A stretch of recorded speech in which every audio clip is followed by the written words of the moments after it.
Hi, my name's Jeff Hester. I am an astrophysicist. I have been a professor. I have been a part of NASA teams. And what I'm here to talk about today are a couple of things that I know a fair bit about, and that is leadership and teamwork. What does it take to actually provide real leadership? And how is it that you bring a diverse, complex team together to accomplish things that no one has ever accomplished before? When you think about leadership, the first thing that a leader has to have is vision. A leader is the one who sets the direction for the organization. Vision requires knowledge. You can't lead very well if you don't actually understand what the lay of the land is. I was reading a study recently. It was looking, everybody looks at success stories. This was actually a study that was looking at failures. And what the study came to the conclusion was that 80% of business failures are the result of a single cause. And what they labeled that cause was underestimation of strategic risk. Scratch my head for a little bit and realize that, well, underestimation of strategic risk is just business school speak for they didn't realize that the light at the end of the tunnel was, in fact, the headlight of the oncoming train. They were so busy believing the things that they already believed and telling each other that all was well, that by the time they realized that there was something up, it was too late. Problem is that knowledge, what a lot of people know, they don't really know at all. Often when people say they know something, what they mean really is that they're taking a wag at it. A wag is a wild-ass guess.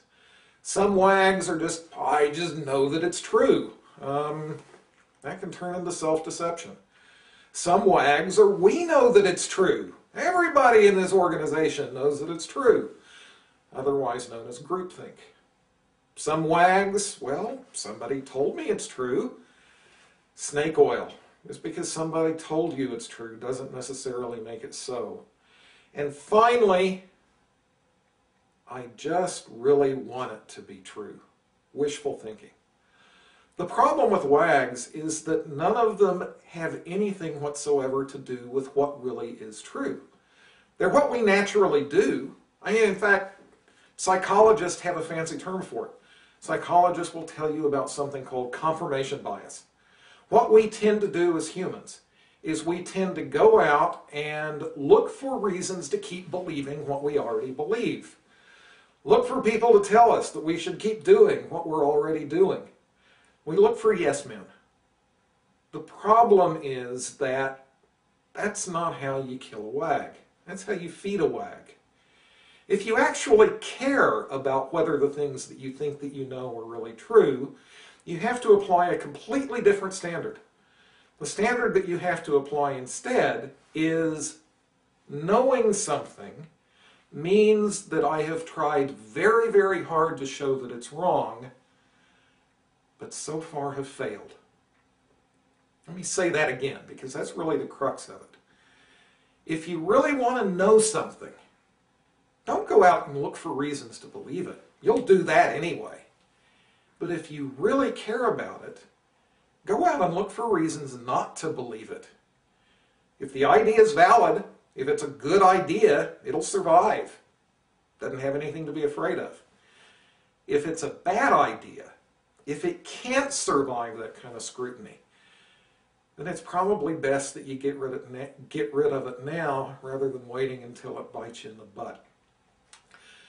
Applying this standard of knowledge does two things for a leader. One is it helps you avoid the light of the oncoming train. It helps you avoid that category of mistakes that are responsible for 80% of the failures in the business world. The other thing it does, though, is it gives you a leg up. Because if there's something out there that everybody thinks that they know, and you are actively challenging those ideas and discover that something people thought they knew was wrong, guess what? That's power. That's knowledge. You now understand something that the competition doesn't. That's how winners are made. Leadership. You have to have a vision. You also have to have courage. You have to have the courage to see that vision through. In this case, part of that courage has to do with challenging things that other people think. But most of that courage, frankly, has to do with challenging what you think. Because let's face it, the ideas that you have that are easy to challenge, boy, who cares about those? Those aren't very important. The ideas that are hard to challenge, the ideas that make you really, really uncomfortable when you start trying to show that they're wrong, those are the ideas that actually matter. And so if you're a leader, you have to have the courage to understand that it's when things start getting really uncomfortable that you're getting somewhere. The courage to actually look at the world for the way that it really is, rather than hiding behind a screen of what you want it to be instead. Another part of that courage is that you actually have to accept that there's no certainty. And that one's just hard. That with this standard of knowledge, nothing ever becomes sacrosanct. Nothing ever becomes above challenge. This is a constant, ongoing game that we're talking about here, as it must be.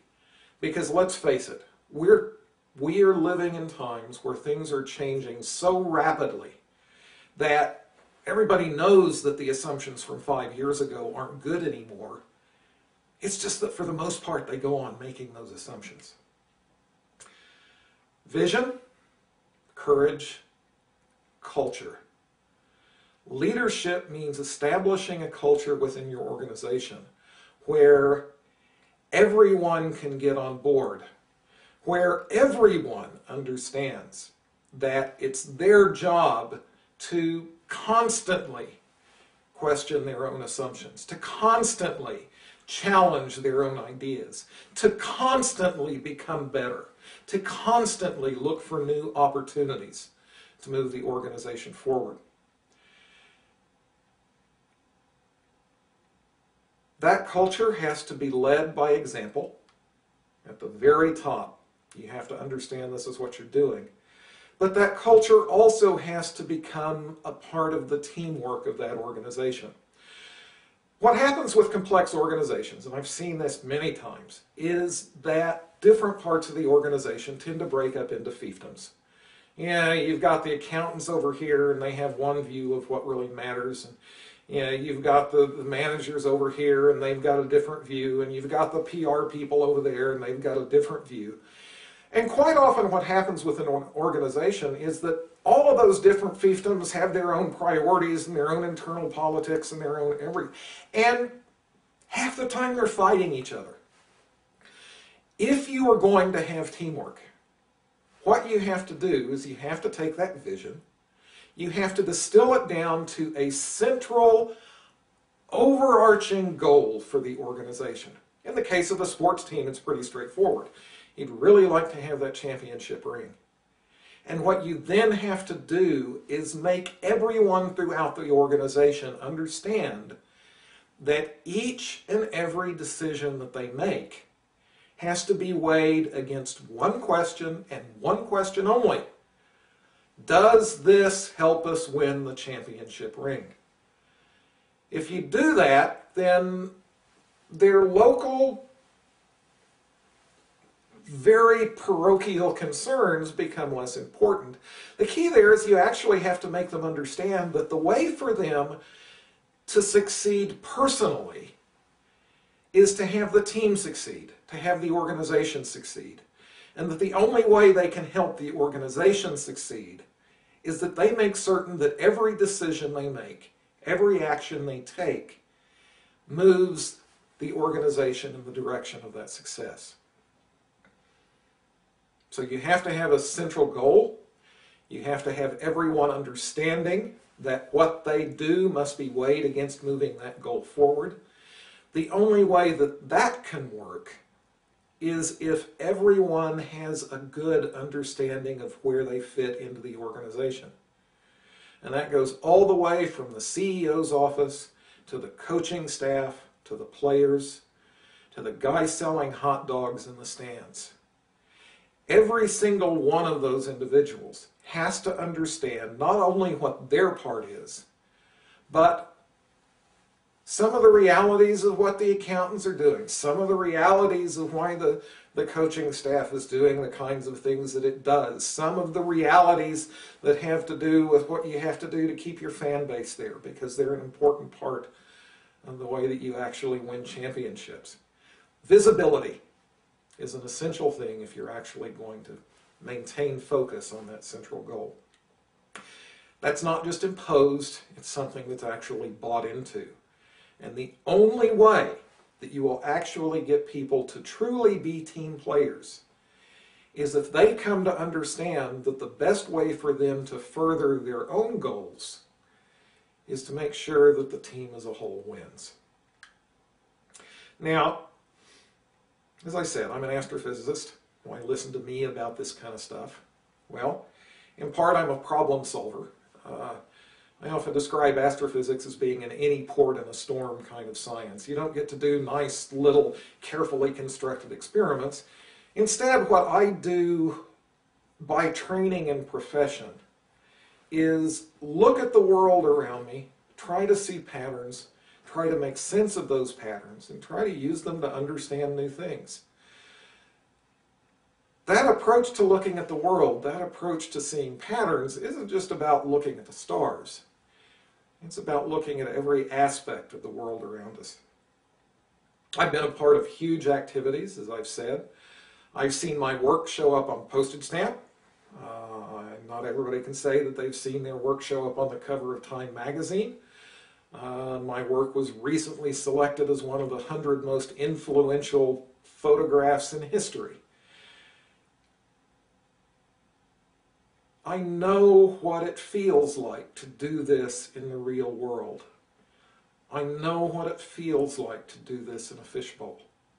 I know what it is to truly make leadership and teamwork work. Thank you.